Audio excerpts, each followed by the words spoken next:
Volume 1, Chapter 1 of Emma by Jane Austen. Emma Woodhouse, handsome, clever, and rich, with a comfortable home and happy disposition, seemed to unite some of the best blessings of existence, and had lived nearly 21 years in the world with very little to distress or vex her.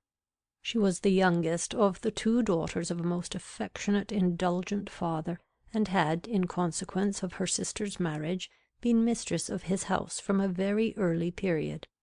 Her mother had died too long ago for her to have more than an indistinct remembrance of her caresses, and her place had been supplied by an excellent woman as governess, who had fallen little short of a mother in affection. 16 years had Miss Taylor been in Mr. Woodhouse's family, less as a governess than a friend, very fond of both daughters, but particularly of Emma.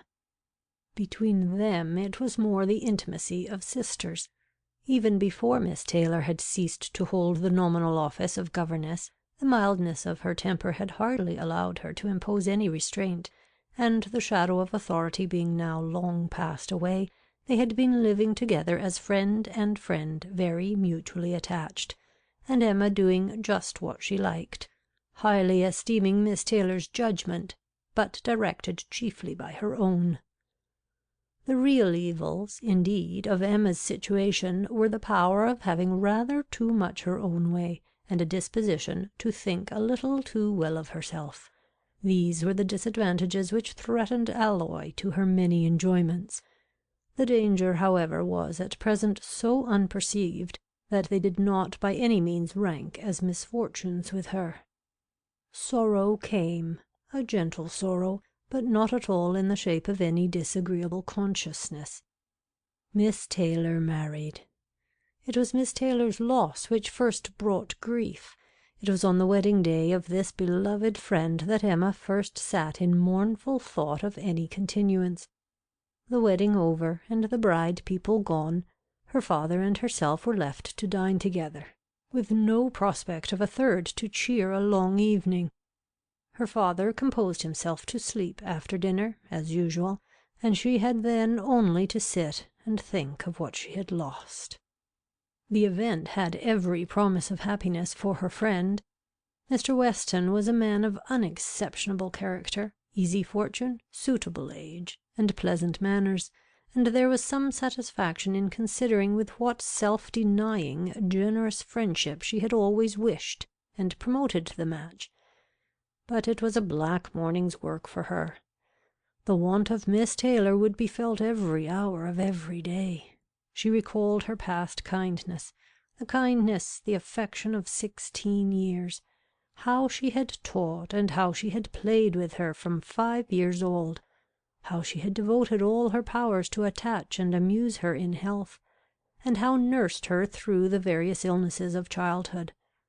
A large debt of gratitude was owing here, but the intercourse of the last 7 years, the equal footing and perfect unreserve which had soon followed Isabella's marriage, on their being left to each other, was yet a dearer, tenderer recollection. She had been a friend and companion such as few possessed, intelligent, well-informed, useful, gentle, knowing all the ways of the family, interested in all its concerns, and peculiarly interested in herself, in every pleasure, every scheme of hers, one to whom she could speak every thought as it arose, and who had such an affection for her as could never find fault. How was she to bear the change? It was true that her friend was going only half a mile from them, but Emma was aware that great must be the difference between a Mrs. Weston only half a mile from them and a Miss Taylor in the house. And with all her advantages, natural and domestic, she was now in great danger of suffering from intellectual solitude. She dearly loved her father, but he was no companion for her. He could not meet her in conversation, rational or playful. The evil of the actual disparity in their ages, and Mr. Woodhouse had not married early, was much increased by his constitution and habits. For having been a valetudinarian all his life, without activity of mind or body, he was a much older man in ways than in years, and though everywhere beloved for the friendliness of his heart and his amiable temper, his talents could not have recommended him at any time. Her sister, though comparatively but little removed by matrimony, being settled in London only 16 miles off, was much beyond her daily reach, and many a long October and November evening must be struggled through at Hartfield before Christmas brought the next visit from Isabella and her husband and their little children to fill the house and give her pleasant society again. Highbury, the large and populous village almost mounting to a town, to which Hartfield, in spite of its separate lawn and shrubberies and name, did really belong, afforded her no equals. The Woodhouses were first in consequence there. All looked up to them. She had many acquaintance in the place, for her father was universally civil, but not one among them who could be accepted in lieu of Miss Taylor for even half a day. It was a melancholy change, and Emma could not but sigh over it and wish for impossible things, till her father awoke and made it necessary to be cheerful. His spirits required support. He was a nervous man, easily depressed, fond of everybody that he was used to, and hating to part with them, hating change of every kind. Matrimony, as the origin of change, was always disagreeable, and he was by no means yet reconciled to his own daughter's marrying, nor could ever speak of her but with compassion, though it had been entirely a match of affection, when he was now obliged to part with Miss Taylor too. And from his habits of gentle selfishness, and of being never able to suppose that other people could feel differently from himself, he was very much disposed to think Miss Taylor had done as sad a thing for herself as for them, and would have been a great deal happier if she had spent all the rest of her life at Hartfield. Emma smiled and chatted as cheerfully as she could to keep him from such thoughts, but when tea came it was impossible for him not to say exactly as he had said at dinner. "Poor Miss Taylor! I wish she were here again. What a pity it is that Mr. Weston ever thought of her." "I cannot agree with you, papa. You know I cannot. Mr. Weston is such a good-humoured, pleasant, excellent man, that he thoroughly deserves a good wife. And you would not have had Miss Taylor live with us for ever, and bear all my odd humours, when she might have a house of her own." "A house of her own? But where is the advantage of a house of her own? This is 3 times as large. And you have never had any odd humours, my dear." "How often we shall be going to see them, and they coming to see us! We shall be always meeting. We must begin. We must go and pay wedding visit very soon." "My dear, how am I to get so far? Randalls is such a distance. I could not walk half so far." "No, papa, nobody thought of your walking. We must go in the carriage, to be sure." "The carriage? But James will not like to put the horses to for such a little way. And where are the poor horses to be while we are paying our visit?" "They are to be put into Mr. Weston's stable, papa. You know we have settled all that already. We talked it all over with Mr. Weston last night. And as for James, you may be very sure he will always like going to Randalls, because of his daughter's being housemaid there. I only doubt whether he will ever take us anywhere else. That was your doing, papa. You got Hannah that good place. Nobody thought of Hannah till you mentioned her. James is so obliged to you." "I am very glad I did think of her. It was very lucky, for I would not have had poor James think himself slighted upon any account, and I am sure she will make a very good servant. She is a civil, pretty-spoken girl. I have a great opinion of her. Whenever I see her, she always curtsies and asks me how I do, in a very pretty manner, and when you have had her here to do needlework, I observe she always turns the lock of the door the right way and never bangs it. I am sure she will be an excellent servant, and it will be a great comfort to poor Miss Taylor to have somebody about her that she is used to see. Whenever James goes over to see his daughter, you know, she will be hearing of us. He will be able to tell her how we all are." Emma spared no exertions to maintain this happier flow of ideas, and hoped, by the help of backgammon, to get her father tolerably through the evening, and be attacked by no regrets but her own. The backgammon table was placed, but a visitor immediately afterwards walked in and made it unnecessary. Mr. Knightley, a sensible man about 7 or 8 and 30, was not only a very old and intimate friend of the family, but particularly connected with it as the elder brother of Isabella's husband. He lived about a mile from Highbury, was a frequent visitor, and always welcome, and at this time more welcome than usual, as coming directly from their mutual connections in London. He had returned to a late dinner after some days' absence, and now walked up to Hartfield to say that all were well in Brunswick Square. It was a happy circumstance, and animated Mr. Woodhouse for some time.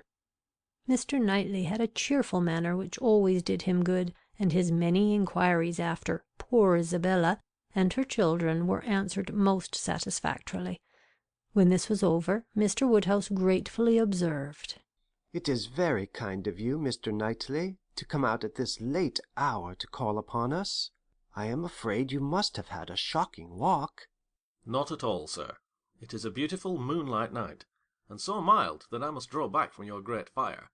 "But you must have found it very damp and dirty. I wish you may not catch cold." "Dirty, sir. Look at my shoes. Not a speck on them." "Well, that is quite surprising, for we have had a vast deal of rain here. It rained dreadfully hard for half an hour while we were at breakfast. I wanted them to put off the wedding." "By the by, I have not wished you joy. Being pretty well aware of what sort of joy you must both be feeling, I have been in no hurry with my congratulations. But I hope it all went off tolerably well. How did you all behave? Who cried most?" "Ah, poor Miss Taylor! 'Tis a sad business." "Poor Mr. and Miss Woodhouse, if you please. But I cannot possibly say poor Miss Taylor. I have a great regard for you and Emma, but when it comes to the question of dependence or independence, at any rate, it must be better to have only one to please than two." Especially when one of those two is such a fanciful, troublesome creature," said Emma playfully. "That is what you have in your head, I know, and what you would certainly say if my father were not by." "I believe it is very true, my dear, indeed," said Mr. Woodhouse with a sigh. "I am afraid I am sometimes very fanciful and troublesome." "My dearest papa, you do not think I could mean you, or suppose Mr. Knightley to mean you? What a horrible idea! Oh no, I meant only myself. Mr. Knightley loves to find fault with me, you know. In a joke. It is all a joke. We always say what we like to one another." Mr. Knightley, in fact, was one of the few people who could see faults in Emma Woodhouse, and the only one who ever told her of them, and though this was not particularly agreeable to Emma herself, she knew it would be so much less so to her father, that she would not have him really suspect such a circumstance as her not being thought perfect by everybody. "Emma knows I never flatter her," said Mr. Knightley. "but I meant no reflection on anybody. Miss Taylor has been used to have two persons to please. She will now have but one. The chances are that she must be a gainer." "Well," said Emma, willing to let it pass, "you want to hear about the wedding, and I shall be happy to tell you, for we all behaved charmingly. Everybody was punctual, everybody in their best looks, not a tear, and hardly a long face to be seen. Oh no, we all felt that we were going to be only half a mile apart, and were sure of meeting every day." "Dear Emma bears everything so well," said her father. "But, Mr. Knightley, she is really very sorry to lose poor Miss Taylor, and I am sure she will miss her more than she thinks for." Emma turned away her head, divided between tears and smiles. "It is impossible that Emma should not miss such a companion," said Mr. Knightley. "We should not like her so well as we do, sir, if we could suppose it. But she knows how much the marriage is to Miss Taylor's advantage. She knows how very acceptable it must be at Miss Taylor's time of life to be settled in a home of her own, and how important to her to be secure of a comfortable provision, and therefore cannot allow herself to feel so much pain as pleasure. Every friend of Miss Taylor must be glad to have her so happily married." "And you have forgotten one matter of joy to me," said Emma. "and a very considerable one, that I made the match myself. I made the match, you know, 4 years ago, and to have it take place, and be proved in the right, when so many people said Mr. Weston would never marry again, may comfort me for anything." Mr. Knightley shook his head at her. Her father fondly replied, "Ah, my dear, I wish you would not make matches and foretell things, for whatever you say always comes to pass. Pray do not make any more matches."